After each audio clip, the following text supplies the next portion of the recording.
নজর রাখবো পরবর্তী সংবাদে। পথ দুর্ঘটনা অব্যাহত। আজকেও একই ছবি ধরা পড়েছে রাজধানী আগরতলার মঠচৌমুহনীর কামারপুকুর পাড় এলাকায়, এবং যার ফলে মৃত্যু হয়েছে বছর 70-এর এক মহিলা। জানা গেছে তার নাম পুষ্পবালা দাস। এই মহিলার গাড়ির ধাক্কায় মৃত্যু হয়েছে। আড়ালিয়ায় তার বাড়ি, আড়ালিয়া লোকনাথ পাড়া এলাকায় তার বাড়ি বলে জানা গেছে। একই সঙ্গে জানা গেছে তার স্বামীর নাম নকুল দাস।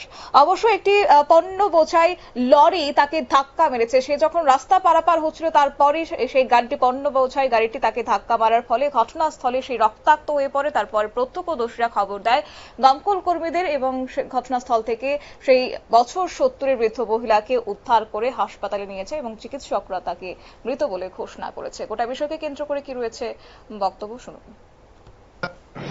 সকাল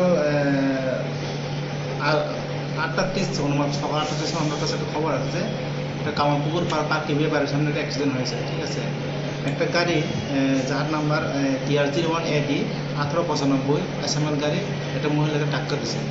তো সঙ্গে সঙ্গে মহিলাকে একটা ফায়ার সার্ভিস গাড়ির মাধ্যমে জিবি হসপিটালে নিয়ে আসা হয়। তো জিবি হাসপাতালে তারপর দেখার পরে অলরেডি ডিক্লার দেওয়া হচ্ছে একটা ব্লড ডেথ। ঘটনাস্থলে মৃত্যু হয়েছিল না হাসপাতালে আনা? এটা brought dead, doctor declare brought dead. এতে মহিলার নাম হলো, যে মহিলাটা মারা গেছে, পুষ্পবালা দাস, বয়স অনুমান 74 বছর।